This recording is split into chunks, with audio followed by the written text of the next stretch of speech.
Special train से रामेश्वरम धाम की तीर्थ यात्रा। देश आजादी का जश्न मना रहा है। प्रधानमंत्री नरेंद्र मोदी ने लाल किले से 9वीं बार राष्ट्रीय ध्वज फहराया। इस दौरान उन्हें 21 तोपों की सलामी दी गई। 83 मिनट के अपने भाषण में उन्होंने देश के सामने 5 संकल्प रखे। भ्रष्टाचार, परिवारवाद, भाषा और लोकतंत्र का जिक्र किया। गांधी, नेहरू, सावरकर को उन्होंने याद किया। प्रधानमंत्री ने कहा कि अगर हम अपनी ही पीठ थपथपाते रहेंगे तो हमारे सपने कहीं दूर चले जाएंगे।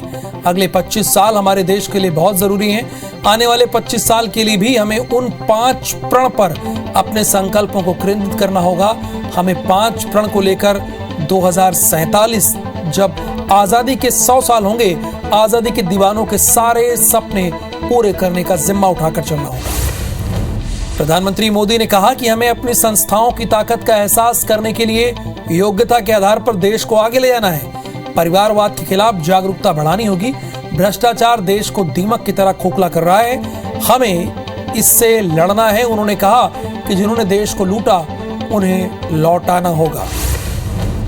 सीएम भूपेश बघेल ने राजधानी रायपुर के टाउन हॉल में आजादी के महोत्सव पर छायाचित्र प्रदर्शनी की शुरुआत की। ये प्रदर्शनी देश के स्वतंत्रता आंदोलन में अपनी भूमिका निभाने वाले छत्तीसगढ़ के क्रांतिकारियों की स्मृति में आयोजित की गई। इसमें क्रांतिकारियों के योगदान, जीवन यात्रा, जंगल सत्याग्रह, भारत छोड़ो आंदोलन को प्रदर्शित किया गया। आजादी के अमृत महोत्सव के बिलासपुर में देशभक्ति का गजब का नजारा देखने को मिला। यहाँ मस्जिद और मदरसों में भी पूरे शान से तिरंगा फहराया गया। इसके साथ ही देशवासियों के लिए अमन, चैन और कौमी एकता बनाए रखने की दुआ मांगी गई। मुस्लिम धर्मगुरुओं ने इस दौरान उर्दू में तिरंगे की शान में कसीदे पढ़े। नरसिंहपुर जिले के बरोदिया पिपरिया गांव में ग्रामीणों ने भारत माता की मूर्ति स्थापित की है, जहां हर साल 15 अगस्त और 26 जनवरी को उत्सव जैसा माहौल होता है। गांव में इन दोनों दिनों में देशभक्ति के तराने गूंजते हैं। यहाँ ग्रामीण हर दिन भारत माता की पूजा करते हैं।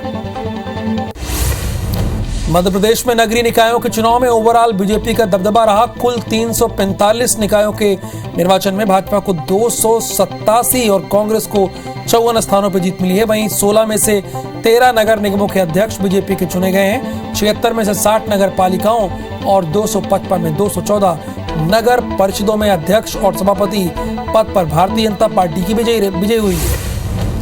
मध्य प्रदेश कांग्रेस के अध्यक्ष कमलनाथ कल 16 अगस्त को कारम डैम का जायजा लेने जाएंगे। कमलनाथ के साथ स्थानीय विधायक मौजूद रहेंगे। अपने दौरे के दौरान कमलनाथ प्रभावित गांवों का एरियल सर्वे भी करेंगे, साथ ही प्रभावितों से बातचीत करेंगे। भिंड में पुलिस की तिरंगा यात्रा के दौरान एक बर्तन व्यापारी के घर लूट का मामला सामने आया है। वारदात के दौरान व्यापारी की बेटी की मौत हो गई। वहीं घटना की सूचना मिलने पर एसपी समेत पुलिस बल मौके पर पहुंचे और जांच में जुट गई। घटना के बाद व्यापारियों में आक्रोश है। दतिया जिले के मेथाना पहुंच गांव के कियोस्क संचालक को गोली मारकर 4 लाख रुपए का लूटने का मामला सामने दिन दहाड़े हुई। इस घटना के बाद ग्रामीण दहशत में है।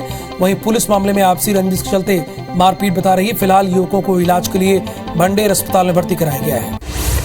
जांजगीर चांपा की डभरा पुलिस ने इंस्टाग्राम पर बच्चे का अश्लील वीडियो अपलोड करने वाले शख्स को गिरफ्तार किया। उसे न्यायिक हिरासत में जेल भेज दिया गया। उसके पास से एक मोबाइल भी जब्त किया गया है। जिले में अब तक चाइल्ड पोर्नोग्राफी के दर्जन भर मामले पर पुलिस कार्रवाई कर चुकी है। बाड़ावारा के भरतपुर में पाइप लाइन लीकेज के चलते बारिश का दूषित पानी घरों तक पहुंच गया, जिसकी वजह से दर्जनों घरों के 75 से अधिक लोगों में उल्टी दस्त की शिकायत मिली। सूचना मिलते ही स्वास्थ्य विभाग ने ग्राम पंचायत भवन में शिविर लगाकर इलाज शुरू कर दिया। रायसेन जिले के सबसे बड़े बांध बरना के आज फिर से 4 गेट खोले गए। इससे अब बांध से 30,000 क्यूसेक पानी छोड़ा जा रहा है। वहीं बारना बांध पर बरगी बांध के गेट खोले जाने से नर्मदा तटीय क्षेत्र में अलर्ट जारी किया गया। प्रशासन ने मुनादी कराकर नर्मदा नदी के किनारे गांव में लोगों को अलर्ट रहने की सलाह दी है।